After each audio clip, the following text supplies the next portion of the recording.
ওই আল্লাহ আদম নবীর ভিতরে রুহু ঢুকে দিলেন। হামদে বেহাত মর খোদায়ে পাকেরা আকে ইমাদাদ মুস্তে খাকেরা কে দরা দমদমি দো রোহেরা দাদ আস্তুফানা জাতু নোহেরা লিল্লাহে তাকবীর।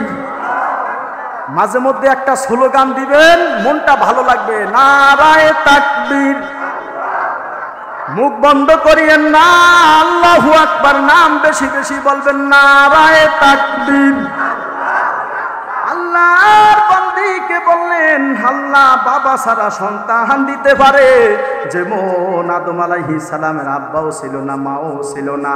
ওয়ালিনা জাআলাহু আয়াতান লিন্নাস, আল্লাহ পাক তাকে করবেন মানুষের জন্য নিদর্শন।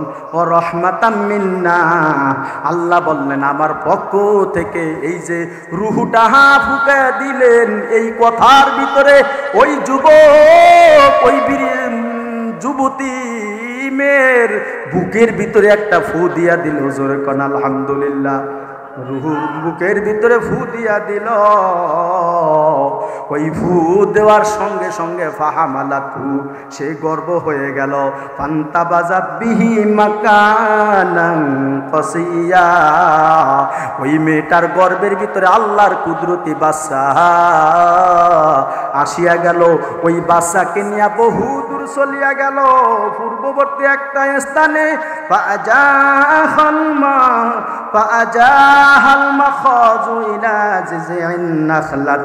খেজুর গাছের কাছে আসলেন।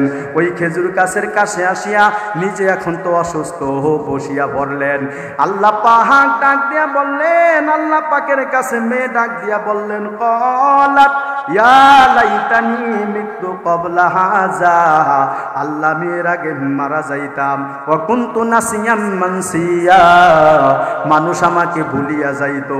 আমার স্বামী নাই, স্বামী যারা সারা যদি সন্তান নিয়া আমি আমার জাতির কাছে যাই, লজ্জা লাগবে কিনা? জোরে বলেন, লজ্জা লাগবে কিনা? ওয়া ইয়াকুলুল কাফিরু ইয়া লাইতানি কুনতু তুরাবা। কাল কিয়ামতের দিন কাফেররা বলবেন, আল্লাহ আপনি আমাকে মাটি বানায়া দেন, মাটি বানায়া দেন। পৃথিবীর ভিতরে মানুষ হলো তিন শ্রেণীর। এক শ্রেণীর মানুষ হলো কাফের, আর এক শ্রেণীর মানুষ হলো বেঈমান, আর এক শ্রেণীর মানুষ হলো মুনাফিক, কাফের মুনাফিক। আর এক শ্রেণীর মানুষ হলো মুত্তাকি, আল্লাহকে ভয়কারী। এই মহিলা আল্লাহকে ভয় করত। ফানাহাদাহা মিন তাহতিহা আল্লাহ তাহজানি, আল্লাহ পাক ডাক দিয়া বললেন তুমি ভয় করিও না, চিন্তা করিও না। কদ জাআলা রাব্বুকি তাহতাকি সারিয়া, মহান আল্লাহ তোমার নিজ থেকে নহর জারি করে দিবে। আর তুমি খেজুরের ডাল নাড়া দিবা, তোমাকে আল্লাহ কুদরতি ফল খাওয়াইছে। ওই যে মসজিদের রুমের ভিতরে, এখানে খেজুরের ডাল নাড়া দিলে তোমার কাছে রুতাবান জামিয়ে তুসাকিতা আলাইকি রুতাবান জানিয়া, তোমার কাছে তরু তাজা খেজুর উপর থেকে পড়বে। ফাকুলি ওয়াশরাবি, তুমি খাইবে। ওই যে নহর জারি করে দিলাম সেখান থেকে পানি পান করবে। অকর্নি আইনা, এবং তোমার চোখের শীতল করবে।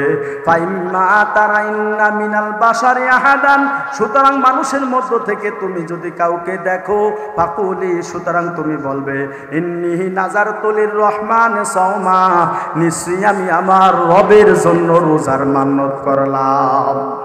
বনি ইসরাইলের ভিতরে একজন বৃদ্ধ মহিলার সন্তান অসুস্থ হয়ে গেল, কিন্তু ওই মহিলা আল্লাহর কাছে ডাক দিয়া বললেন, রব্বুল আলামিন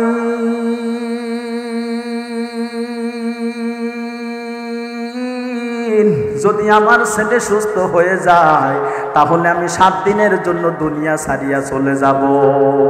আল্লাহর বান্দি আল্লাহর বান্দার জন্য দোয়া করলেন। আল্লাহর বান্দি মা হইয়া তার সন্তানের জন্য দোয়া করলো, আল্লাহ পাক তার দোয়া কবুল করলো, সন্তান সুস্থ হয়ে গেল। কিন্তু ওই মহিলা দুনিয়া থেকে যায় না। একদিন রাতের বেলা স্বপ্নের ভিতরে দেখেন কে যেন ডাক দিয়া বলতেছে, তুমি যে মান্যত করলা মান্যত পুরা করো, না হইলে আরো কঠিন বিপদ আসিয়া যাইবে। ছেলেকে ডাক দিয়া বলল, ছেলে রে, তুমি যখন অসুস্থ ছিলে তখন আমি মান্যত করলাম আমি দুনিয়া ছাড়িয়া 7 দিনের জন্য চলে যাব কবরে, এখন আমার জন্য কবর বানাও। ওই ছেলে কবর বানাইলেন। বনি ইসরাইলের এই ঘটনাটা কালবি কিতাবের ভিতরে আছে। কবর বানায়া মহিলাকে সেখানে দিয়ে রেখে আসলেন। আল্লাহর কি হুকুম, যখন ওই ছেলে চলে আসলো ওই কবরের ভিতরে একটা ছোট সুরঙ্গ হয়ে গেল। সেখান দিয়া তাকায়া দেখে একটা বাগান দেখা যায়। সেই বাগানের ভিতরে একটা হাউস, হাউসের পাশে 2 জন মহিলা বসিয়া কথা বলতেছে। ওই মহিলা কবরের ভিতর থেকে বসিয়া রইল। তারে ডাক দিয়া বলল, আমাদের কাছে আসো। সে ওই 2 জন মহিলার কাছে গেলেন। যাওয়ার পর তাদেরকে সালাম দিলেন, কিন্তু সালামের উত্তর দিলেন না। আলহামদুলিল্লাহ কোন নাউজুবিল্লাহ হবে, কারণ সালামের উত্তর দেয় নাই। নাউজুবিল্লাহ, সালামের উত্তর দিল না। মহিলা জিজ্ঞাসা করলেন, আমি যে সালাম দিলাম তোমরা সালামের উত্তর দিলে না কেন? বললেন, সালামের উত্তর না দেওয়ার কারণ হলো সালাম হলো একটা সওয়াবের কাজ, আর আমাদেরকে সওয়াব থেকে নিষেধ করা হয়েছে।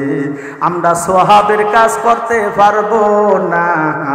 এর ভিতরে দেখতেছে একটা পাখি উড়িয়ে আসলো। পাখি উড়িয়ে আসিয়া আর ওই যে 2 জন মহিলা বসিয়া রইল। একটা পাখি এক মহিলার মাথার উপর উড়িয়া উড়িয়া বাতাস করতেছে। ফ্যান যেমন বাতাস করে ওই মহিলার মাথার উপর বাতাস করে। আর দ্বিতীয় একটা পাখি উড়িয়া আর একজন মহিলার মাথার উপর ঠোকর দিয়া উড়াল দিয়া যায়। জিজ্ঞাসা করলেন, তোমাদের 2 জনের অবস্থা এমন কেন? ওই যে মহিলার মাথার উপর এইভাবে ফাঁকিতে উড়িয়া উড়িয়া বাতাস করে। ওই মহিলাকে জিজ্ঞাসা করলেন, বললেন, আমি একজন নেককার মহিলা, নামাজ রোজা ঠিক মতো করছি, আমি আমার স্বামীর খেদমত করছি, স্বামীর খেদমত করলাম, নামাজ রোজা ঠিক মতো করলাম। আমার মৃত্যুর পর আমার কবরটা একটা বাগান হয়ে গেল। এই পাখিটা আমার মাথার উপর আসিয়া প্রতিদিন আমারে বাতাস করে। দ্বিতীয় মহিলাকে জিজ্ঞাসা করলেন, আপনার মাথার উপর বারবার ফাঁকিটা ঠুকুর দেয় কেন? মহিলা ডাক দিয়া বললেন, আমার দুনিয়াতে স্বামী ছিল, স্বামীরে না বলি আমি মাথায় কাপড়ও দেই নাই, স্বামীর নাফরমানি করতাম, স্বামীর অবাধ্য হইতাম।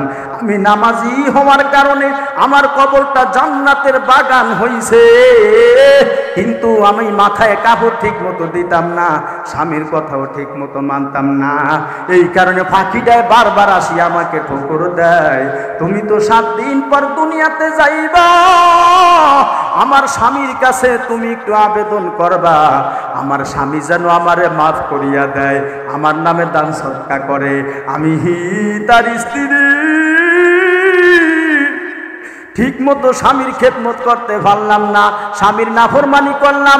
যেহেতু আমি এখন বিপদে আছি, তুমি যদি আমার স্বামীকে বলো তাহলে হতে পারে আমার স্বামী আমারে মাফ করিয়া দিবে।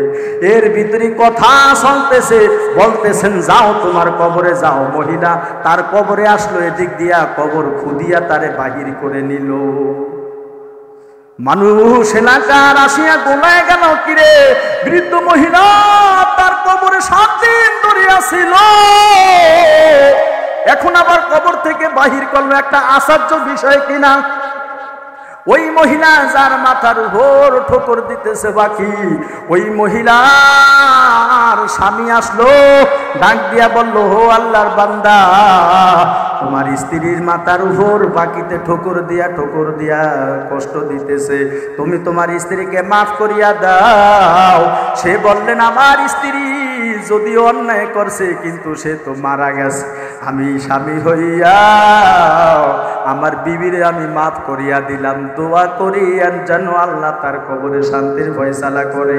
ওই দিন রাতের বেলা বৃদ্ধ মহিলা স্বপ্নের ভিতরে দেখি ওই মহিলা ডাক দিয়া বলতেছে, তুমি যে আল্লাহ আমার স্বামীর কাছে ক্ষমা চাইলা আমার পক্ষ থেকে, আমার স্বামী মাফ করছে, আমার জন্য দোয়া করছে, আজকে থেকে ফাঁকি দেয় আর আসি আমাকে ডিস্টার্ব করে না।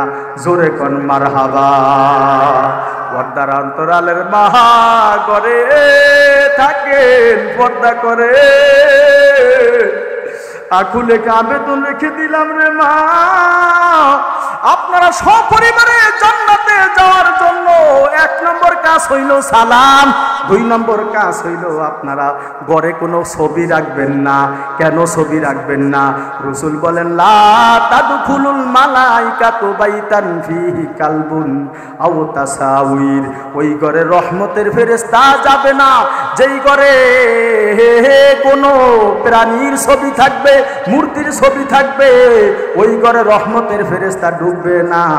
যার যার ঘরে ছবি আছে, মানুষের ছবি আছে কুকুর, এইভাবে মুরগির ছবি আছে, মানুষের ঘরে ছবি টানায় রাখে কিনা? ওই ছবিগুলা কালকেই যে ছিঁড়ে ফেলবেন, আজকে রাত্রি যে ছিঁড়ে ফেলবেন, কারণ ঘরে যদি ছবি থাকে ওই ঘরে রহমতের ফেরেশতা ঢুকে না। 2 নম্বর যদি আমল করেন ঘরে ছবি না রাখেন, তাহলে আল্লাহর রহমতে সপরিবারে আল্লাহর জান্নাতে যাবেন। লিল্লাহি তাকবীর। 3 নম্বর আমল, নামাজ ঘরে প্রতিষ্ঠা করতে হবে। সুন্নত নামাজ ঘরে পড়িয়া মসজিদে আসবেন, নফল নামাজ ঘরে পড়িয়া মসজিদে আসবেন। মসজিদে আসার আগে যে ফজরের সময় আগে ঘুম থেকে উঠিয়া যান, উজু করিয়া 2-4 রাকাত তাহাজ্জুদ নামাজ পড়িয়া নেন। মা বোনেরা ঘরের ভিতরে পরিবেশ সুন্দর করেন, ঘরে নামাজের পরিবেশ কায়েম করেন। মেয়েরা নামাজ পড়ে সেই নামাজ শিখান, ছেলেরা নামাজ পড়ে ছেলেদেরকে নামাজ শিখান। ঘরের ভিতরে যদি নামাজের ব্যবস্থা রাখেন তাহলে সপরিবারে 3 নম্বর গুণ অর্জন হইল, সপরিবারে আল্লাহর জান্নাতে থাকবেন। আল্লাহ পাক ডাক দিয়া বলেন, নবী আপনার পরিবারকে আপনি নামাজের নির্দেশ দেন এবং নিজেও নামাজের উপর অটল থাকেন। ইনশাআল্লাহ নামাজের পরিবেশ ঘরে কায়েম করা যাইবে। যাদের যাইবে তারাই হাত দেখাইবেন। নারায়ে তাকবীর।